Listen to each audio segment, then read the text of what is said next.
சொல்றார் வேதாத்திரி மகரிஷியுடைய அந்த 18 பாயிண்ட்டுமே அற்புதமான பாயிண்ட், அற்ப விஷயங்களை பெரிதுபடுத்தார்.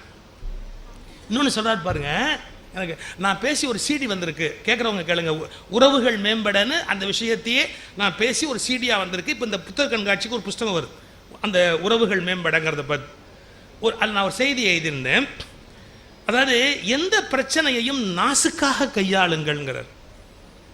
இப்போது எத்தனையோ சிக்கல் இருக்கும் ஒரு வீட்டில், அதை ரொம்ப அசிங்கப்படுத்திடக்கூடாது. வீட்டுக்குள்ளே ஏதோ தப்பு கூட நடந்திருக்கலாம், 10 பேருக்கு தெரியும்படியாக கத்தக்கூடாது. டக்குனு அப்படியே சரி ரைட் ரைட் ரைட் சரி, ஏன் மறுபடியும் அவங்க வெளியில் போகணும், வாழணும், அதெல்லாம் நம்ம கெடுத்துடக்கூடாது. இதெல்லாம் வாழ்க்கையில் தெரிந்து கொள்ள வேண்டிய எட்டிகசி, நாகரிகம், பண்பாடு தேவை. சின்ன விஷயத்தை பெருசுப்படுத்தி சில பேர் ஊரையே கூட்டி அவங்க வாழ முடியாதபடி பண்ணிட்டு போயிடுவான். அப்படிலாம் பண்ணக்கூடாது. பெரியவங்க எப்படி பெரியவங்கிறதுக்கு ஒரு சம்பவம் பாருங்க. காஞ்சி மகா பெரியவர் 100 ஆண்டு வாழ்ந்து சித்தியானார் பாருங்க. எனக்கு அவர் மேலே ரொம்ப அன்பும் மரியாதையும் உண்டு. அந்த 100 ஆண்டு வாழ்ந்த மகான் தன்னுடைய சம்பிரதாயங்களை விட்டு கொடுக்க மாட்டார். அந்த ட்ரெடிஷன் அப்படிங்கிறதுல உறுதியாக இருப்பார். கரெக்டு, ஒரு மடாதிபதியாக இருக்கிறோம் அப்படி தான் இருக்கணும். அவங்களுடைய ட்ரெடிஷனை அவங்க விட முடியாது. ஒரு சம்பவம் சொல்லுங்க. எம்எஸ் சுப்புலட்சுமி எவ்வளோ பெரிய பாடகி. எம்எஸ் சுப்புலட்சுமி தெரியாதவங்க யாராவது உண்டா தமிழ்நாட்டில்? எம்எஸ் சுப்புலட்சுமி எவ்வளோ பெரிய பாடகி. எம்எஸ் சுப்புலட்சுமி அம்மாவை கல்கி சதாசிவம் கல்யாணம் பண்ணுறார். கல்கி சதாசிவம் எம்எஸ் சுப்புலட்சுமி கல்யாணம் பண்ணுறார். உங்களுக்கு எத்தனை பேருக்கு தெரியுமோ எனக்கு தெரியாது. எம்எஸ் சுப்புலட்சுமி வேறு ஜாதி, கல்கி சதாசிவம் வேறு ஜாதி. இவங்க இசை குடும்பம், அவர் அந்தனர். இது ஒரு சிக்கல் இருக்குது, ஜாதி சிக்கல் இருக்குது. ஆனால் எம்எஸ் அம்மாவுக்கு ஒரு ஸ்டேட்டஸ் இந்த உலகத்தில் கொடுக்கணும், ஒரு மியூசிக் வீணாயிடக்கூடாது அப்படின்ற எண்ணத்துலையோ ஏதோ கல்கி சதாசிவம் எம்எஸ் அம்மாவை கல்யாணம் பண்ணுறார். ரைட்டா? கல்யாணம் முடிஞ்சதுக்கு அப்புறமா தன் மனைவி எம்எஸ் சுப்புலட்சுமி அழைச்சிக்கிட்டு காஞ்சி மடத்துக்கு போகிறார். மகா பெரியவர் பூஜை பண்ணிக்கிட்டு இருக்கிறார். அழைச்சிட்டு போனவர் யாருன்னு கேட்டால் ரா கணபதி அப்படின்னு ஒரு நல்ல எழுத்தாளர், அருமையாக எழுதுவார் ரா கணபதி. அவர் தான் கூட்டிகிட்டு போகிறார். சதாசிவம் போகணுங்கிறார். மனைவி கல்யாணம் பண்ண உடனே பிளஸ்ஸிங்ஸ் வாங்கிறதுக்கு காஞ்சி பரமாச்சாரியால்கிட்ட போகணும் அப்படிங்கிறார். இப்போ ரா கணபதிக்கு உதறல். ஏன்னா மரபு மீறி சதாசிவம் இப்போ கல்யாணம் பண்ணியிருக்கிறார்.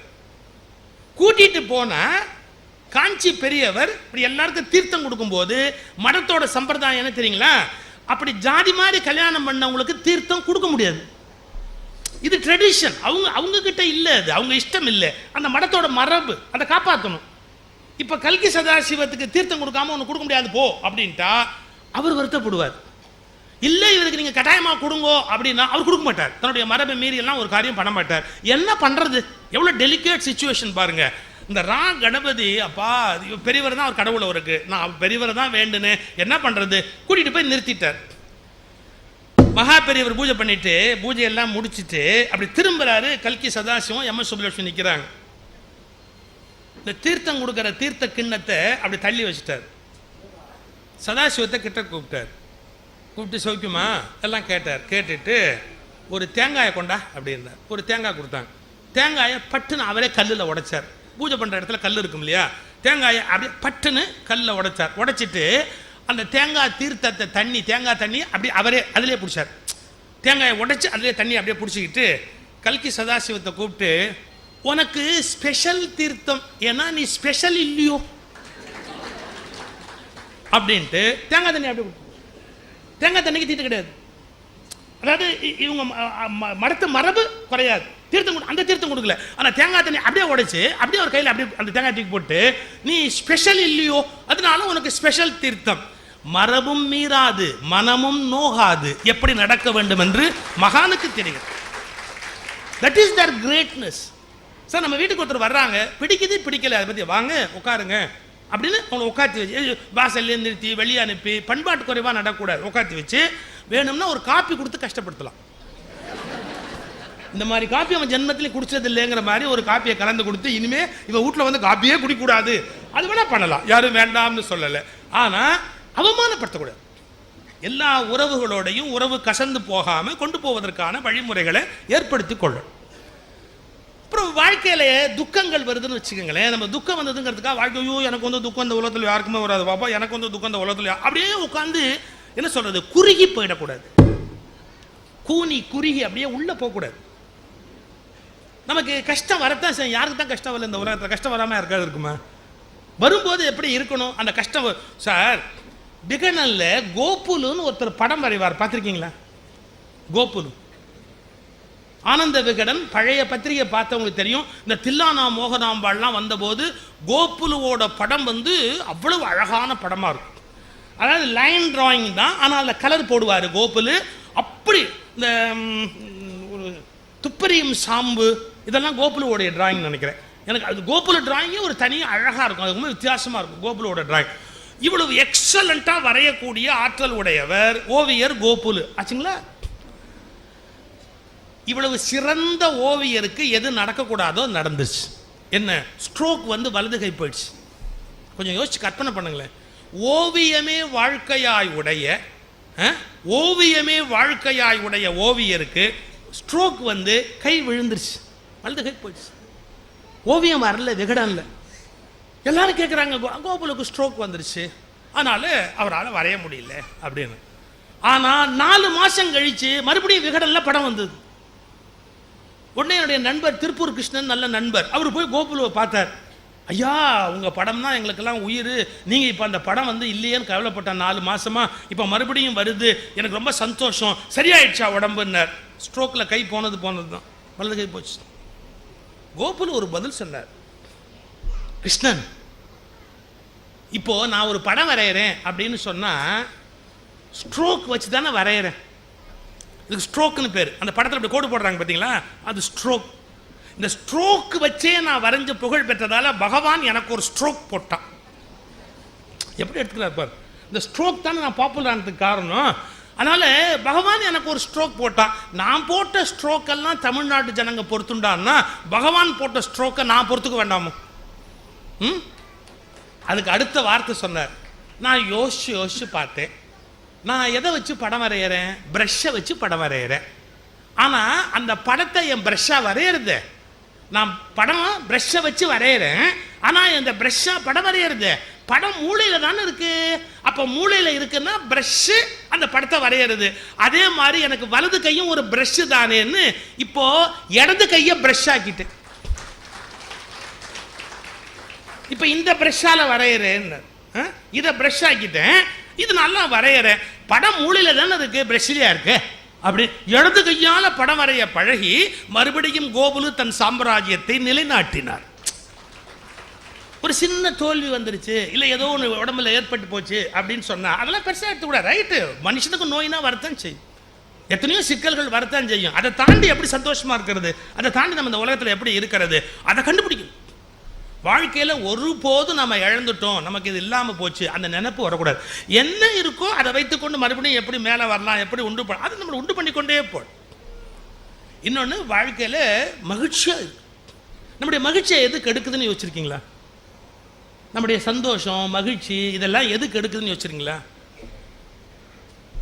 அது மேலே இருக்கிற எக்கச்சக்கமா.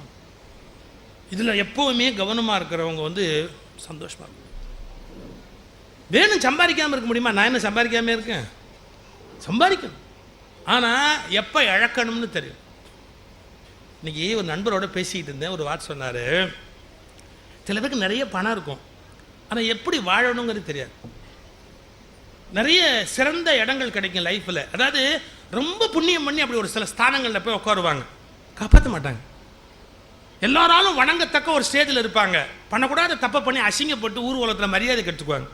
ஏன் இப்படிலாம் போகிறாங்க? கொஞ்சம் சில பேர் யோசிச்சு பாருங்களேன். அவங்க வயதில் அடைந்த புகழ், அவங்க மேலே வந்த தோரணை, அவங்களுடைய படங்களுக்கு கிடைச்ச மரியாதை, அவங்களுடைய பேச்சு எழுத்து எல்லாத்தையும் டிவியில் அதில் இதிலலாம் போடுற ஒரு பெருமை எல்லாத்தையும் அதில் கெடுப்பாங்க.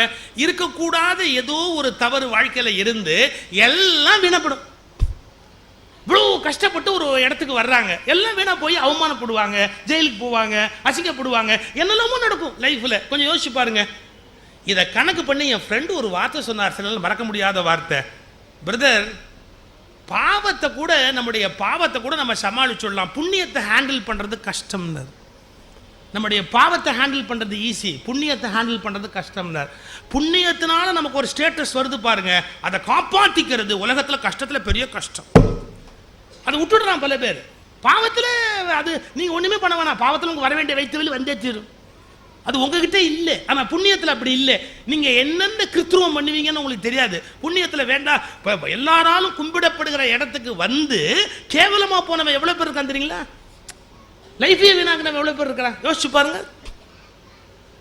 அப்போ நமக்கு வாழ்க்கையில் ஒரு உயர்வு கிடைச்சிருக்கு, அதை எப்படி காப்பாற்றணும்? எதன் மேலேயோ ஒரு அட்டாச்மெண்ட் வச்சுக்கிட்டு, ஏதோ ஒன்று மேலே போய் ஒரு பிடிப்பை வச்சுக்கிட்டு, அந்த பணத்து மேலே கொண்டு போய் தேவையில்லாத ஒரு பிடிப்பு. அதை நான் படித்த ஒரு வார்த்தை உங்களுக்கு சொல்கிறேன், ரொம்ப அழகான ஒரு வார்த்தை. வாழ்க்கையில் வந்து பணத்தை துரத்தாத, ஆனால் செல்வத்தை துரத்து அப்படின்னா. Don't chase money, chase wealth அப்படின்னு போட்டிருந்தான். ரெண்டுக்கு வித்தியாசம் இருக்குது. வெறும் காகித குப்பை பணத்தை இன்னைக்கு இந்தியாவில் இருக்கிற பல பேர் பணம் வேணும் பணம் வேணும் பணம் வேணும்னு தான் நினைக்கிறாங்களே ஒழிய வெல்த் வேணும்னு நினைக்கல. There is a vast difference between money and wealth. பணத்துக்கும் வெல்த்துக்கும் நிறைய வித்தியாசம் இருக்குது. வெல்த்துங்கிறது ரொம்ப பெரிய விஷயம். திருவள்ளுவர் எழுதுறாரு, செல்வத்து செல்வம் செவி செல்வம், கல்வி செல்வம், மக்கள் செல்வம். மக்கள் பணம்னு எழுதுறாரு, செவி பணம்னு எழுதுறாரு. பணம்ங்கிறது கவர்மெண்ட் அச்சடிக்கிற நோட்டு. நாளை காலம்புற 2000 செல்லாதுன்னா என்ன பண்ணுவீங்க? பாவம், நீங்களே ஒரு நம்பிக்கையோடு இருக்கிறீங்க. நாளை காலையில் யார் கண்டா என்ன வேணாலும் வரலாம். திடீர்னு நம்முடைய பிரதமருக்கு ஒரு உற்சாகம் வரலாம், இன்னைக்கு ராத்திரியே ரேடியோவில் பேச வரலாம், இல்லையா? வந்து அந்த அதிர்ஷ்டமும் நாட்டுக்கு நல்லது தான் சொன்னால் கேட்க வேண்டியது தான். நாம என்ன பண்ண முடியும்? எதுக்கு சொல்ல வர? இது ஒன்றும் பெரிய விஷயம் இல்லை. அதில் இருக்கிற அட்டாச்மெண்ட்டை வச்சுக்கிட்டு நம்ம சந்தோஷமாக இருக்க முடியுமா சார்? வெல்த்துங்கிறது வேறு சார். பணம் காகிதம் இல்லை, அதை தாண்டி சந்தோஷம், வீட்டில் நல்ல குடிக்க தண்ணி, ஒரு நல்ல இசை, மங்களகரமாக ஒரு விளக்கெறிகிறது, ஒரு குழந்தை ஓடி வந்து மடி மேலே ஏறி அந்த அந்த குழந்தை அந்த மடியை ஈரமாக்கிட்டு போகிறது, அதானே சார் வெல்த்து. இதெல்லாம் நடந்தால் தானே வாழ்க்கையில் சந்தோஷமாக இருக்கும். ஒரு கேலி, ஒரு கிண்டல், ஒரு மகிழ்ச்சி, ஒரு ஊதுவத்தி நறுமணம், ஒரு மல்லிகைப்பூவோட வாசனை, ஒரு குருவி வந்து வீட்டில் அப்படி குறிஞ்சி அப்படி மாடியில் நின்று ஆடிட்டு போகிறது, எத்தனை விஷயம் சந்தோஷத்துக்கு இருக்குது. இதெல்லாம் இழந்துவிட்டு எப்போ பார்த்தாலும் ரூபா நோட்டுக்குள்ளேயே உட்காந்துருந்தா, அதை எண்ணிக்கிட்டே உட்காந்துருந்தா வேஸ்ட் வேஸ்ட். இன்னொன்று சொல்கிறேன் பாருங்க, ரொம்ப பாதுகாப்பு உணர்வோடு இருக்காதீங்க. நான் சொல்கிறது எல்லாமே நேர்மாறாக இருக்கும். உங்களுக்கு இது வரைக்கும் யார் யார் என்ன சொன்னாங்களோ அதுக்கு நேர்மாறாகவே சொல்வேன். இனிமேல் நான் அடுத்த வருஷம் தானே கூப்பிடுவீங்க. எல்லாரும் சொல்கிறாங்க நீ ரொம்ப சேஃபாக இரு. நான் சொல்கிறேன், நான் அப்போயே ஆபத்தில் இருன்னு சொன்னேன். ரொம்ப சேஃப்டியை யோசிக்கக்கூடாது சார். ஒரு மகாராஜா என்ன பண்ணா பாருங்களேன், ஒரு அரண்மனை கட்டினான். எப்படின்னா எல்லா பக்கமும் அடிச்சுட்டு ஒரே ஒரு பக்கம் மட்டும் வாசல் வச்சு உள்ளே போய் உட்காந்துக்கிட்டு யாரும் உள்ளே வர முடியாது, எவ்வளோ பாதுகாப்பாக வச்சுருக்கேன் பார் அப்படி. இதை பார்க்குறதுக்கு இன்னொரு ஒரு மகாராஜா வந்தான். அவன் இப்படி பார்த்துட்டு, இதை விட செக்யூர்டாக இதை விட பாதுகாப்பாக யாருமே கட்ட முடியாதப்பா, எங்கேருந்து யாரும் உன்னை தாக்க முடியாது, க்ளீனாக எல்லா பக்கமும் அடிச்சுட்டு ஒரே பக்கம் என்ட்ரி எக்ஸிட் வச்சு நீட்டாக கண்ட்ரோலில் வச்சுருக்கிற, இதை விட பாதுகாப்பாக யாருமே பண்ண முடியாது. அப்போ அங்கே வந்து சாமியார் சொன்னால், நீ இதையும் அடிச்சு விட்றான், இதையும் அடிச்சுட்டா அதுக்கு சமாதின்னு பேர், அதில் இருந்தால் இன்னும் பாதுகாப்பாக இருக்கலாம்னு. அதையும் அடிச்சுட்டு உட்காந்து வேண்டியது தானே சார். எல்லா பக்கமும் ஜன்னல் வச்சு திறந்து வச்சாதான் அது வாழ்க்கையை ஒழிய எல்லாத்தையும் சாத்திக்கிட்டு உட்காந்தா அது வாழ்க்கையா? ஜன்னல் இருக்கணும், ஜன்னல் வழியாக காற்று வரணும் சார். ஜன்னல் திறந்துருக்கணும், ஒரு அங்கே வாசலில் பூக்கிற மகிழம்பூவோட வாசனை வீட்டுக்குள்ளே வரணும், அதில் வாழ்க்கை திறந்துருக்கணும். சேஃப்டி சேஃப்டி சேஃப்டின்னு எல்லாத்தையும் மூடிக்கிட்டு பாதுகாப்பாக உள்ள உட்கார முடியுமா? இல்லையா? இயற்கையோடு சேர்ந்து வாழ்வதில் இருக்கிற மகிழ்ச்சி வேற எதுலையாவது இருக்கா? வீட்டில் உட்காந்துருக்கும் போது ஒரு பூனை வந்து இப்படி தேய்ச்சிக்கிட்டு போகும் காலில், எவ்வளோ பெரிய ஒரு சந்தோஷம் வாழ்க்கை. எங்கள் வீட்டில் ஒரு நாய் வளர்த்து சார், நாயினே சொல்லக்கூடாது சார், அந்த நாய் வந்து 4 கால் நண்பர், எங்களுடைய 4 கால் நண்பர். என்ன அட்டாச்மெண்ட் தெரியுங்களா? என்ன அட்டாச்மெண்ட், அதெல்லாம் அனுபவிச்சு பார்த்தா எவ்வளோ சந்தோஷம். எனக்கு இந்த பணக்கார வீட்டு அம்சத்தில் நாய் வளர்க்கணுன்ற எண்ணமே கிடையாது. என்னுடைய பிள்ளைங்க வந்து நாய் வளர்க்கணும்னு கேட்டாங்க, பா நாய் வளர்க்கணும். நான் சொன்னேன், நான் வளர்க்குறது போதாதா, இன்னும் வேறு எதுக்கு வளர்க்கணும்? அப்படி இல்லைப்பா, கண்டிப்பாக நம்ம வீட்டில் நாய் இருக்கணும். நான் என்ன கேட்டேன் தெரியுங்களா? என் குழந்தைகிட்ட என்ன கேட்டேன் தெரியுமா? நாயின் சந்தோஷத்துக்காக நீங்கள் வளர்க்க விரும்புகிறீர்களா, உங்கள் சந்தோஷத்துக்காக நாய் வளர்க்க விரும்புகிறீர்களா? நாயோட சந்தோஷத்துக்காக நீங்கள் வளர்க்குறதா இருந்தால் நான் கொடுக்குறேன், உங்களுக்கு செலவு பண்ணுறேன். உங்கள் சந்தோஷத்துக்கு நாயை பிடிச்சி வளர்க்காதீங்க, அது தவறு. நாயோட சந்தோஷத்துக்கு வளர்க்குறதா இருந்தால் நம்ம வளர்க்கலாம். அவங்க முதல்ல சரி சரின்னு சொல்லிட்டாங்க, அப்புறம் வழக்கம் போல ஏமாற்றிட்டாங்க. அப்புறம் நானும் என் பொண்டாட்டி தான் அதுக்கு பால் ஊற்றி காப்பாற்றி அதெல்லாம் பண்ணி எல்லா வேலையும் செஞ்சு எல்லாம் பண்ணி முடித்தோம். அது போய் 12 வருஷம் இருந்து போய் சேர்ந்து அதுக்கப்புறம் சார் எல்லாம் மறக்கவே முடியாது. நான் இது மாதிரி ஒயிட் அண்ட் ஒயிட் போட்டு காரில் வந்து ஏற வருவேன் மீட்டிங் புறப்படணுங்கிறதுக்கு. இப்படி வந்து காரில் ஏற வரும், எங்கே இருந்தாலும் ஓடியாந்து சார், வீட்டில் எங்கேயோ இருக்கும். நான் காரில் அங்கேருந்து அப்படியே ஓடியாந்து நேராக இந்த 2 காலை அப்படி இப்படி இப்படி இந்த ஜிப்பா மேலே இப்படி வச்சு இந்த தாவா கட்டி ஒரு நக்கு நக்கும். அது அது அந்த வீட்டுக்கு நான் தான் எஜமானன்னு ஒரு தப்பான அபிப்பிராயத்தில் இருக்கும். அதுவா நினச்சிக்கிச்சு, நான் என்ன பண்ண முடியும்? 2 காலை அப்படி வச்சு இந்த தாவா கட்டி அதுக்கு அது ஐயோ ஒரு பெரிய இம்சை கூடாது. ஆனால் நான் அதுக்காக என்ன பண்ணுவேன், படி இறங்கி வரும்போதே மாடியிலேருந்து வருவேன், இறங்கி வரும்போதே என் ஒய்ஃப்கிட்ட கேட்பேன், அம்மா நான் ஏன் கட்டிட்டியா அப்படி. அவன் சொல்ல அப்பவே கட்டிட்டேன்னு.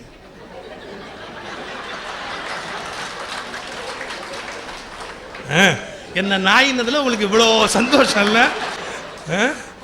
நான் தான் அப்பவே கட்டிட்டேன்னு. அதுக்கு மேலே ஒரு பஞ்ச் அடிப்பா. ஆனாலும் சார் என்னால் மறக்க முடியாது அதனுடைய அன்பு, அந்த நாயோட அன்பு, பூனையோட அன்பு, வீட்டில் ஒரு குருவி பறந்து போகிறதுல இருக்கிற சுகம், இதெல்லாம் வாழ்க்கை சார். மகிழ்ச்சிங்கிறது வந்து வெறும் பணத்தில் இல்லை, வெல்த். இதெல்லாம் நம்ம வீட்டுக்குள்ள நான் வீடு கட்டுறேன்னு சொல்லி நம்முடைய ஜி.கே. சுந்தரம், லக்ஷ்மி மில்ஸ் அதிபர் ஜி.கே. சுந்தரம் ஐயாட்ட போய் கிரகப்பிரவேச அழைப்பு கொடுத்தேன். ஐயா புது வீடு கட்டி கிரகப்பிரவேசம் பண்ண போகிறோம். அவர் என்ன கட்டுறாரு தெரியுங்களா? நான் வீடு கட்டி இருக்கிறேன், கிரகப்பிரவேச அழைப்புன்னு கொடுத்த உடனே அவர் சொன்னார், அதில் காக்காய்க்கும் வீடு கட்டியிருக்கீங்களா? எப்படி? அதில் காக்காய்க்கும் வீடு கட்டியிருக்கீங்களா அப்படின்னா, வீட்டில் மரம் வச்சிருக்கியான்னு கேட்குறாரு. அதில் காக்காய்க்கும் வீடு கட்டியிருக்கீங்களா? அப்புறம் சொன்னார், கட்டுங்கோ, காக்காய்க்கு குருவிக்கு அணிலுக்கு எல்லாம் இருக்கிற மாதிரி வீடு கட்டுங்கோ. எனக்கு அப்போ அது அருமை தெரியல சார். அவர் சொன்ன போது அப்புறம் தான் தெரியுது. ஏன் நம்ம பிள்ளைங்கள்லாம் போனதுக்கப்புறம் பேச்சுவார்த்தைக்கு யாருமே இல்லை. இதுங்கெல்லாம் இருந்தால் தான் ஏதோ வண்டி ஓடும். கல்யாணம் தான் பொம்பளை பிள்ளைங்க போயிடுது அது பாட்டுக்கு. எப்போவாது பேரம்பேத்தி வருது, வந்தாலே வசூலோடு தான் போகுதுங்க. வெறும் கையோட வருதுங்க, பையோட போகுதுங்க. கையோட வருதுங்க, பையோட போகுதுங்க. என்னமோ போட்டோம், நம்ம என்ன பண்ண போகிறோம், சம்பாரிச்சு வாரிட்டா போக போகிறோம். எதுக்கு சொல்ல வரேன், இந்த குருவி, நாய், பூனை எல்லாத்தோடையும் சேர்ந்து மனுஷன் வாழ வேண்டாமா? அவர்களும் நம் குடும்ப உறுப்பினர்கள். உங்கள் ரேஷன் அட்டையில் அவர்கள் பெயர் இல்லை என்றாலும் அவர்களும் சேர்ந்ததுதான் உங்கள் குடும்பம் என்பதில் நினைவிருக்க வேண்டும். எப்போ பார்த்தாலும் பணத்திலேயே அட்டாச்சாக இருந்தா யூ cannot be happy.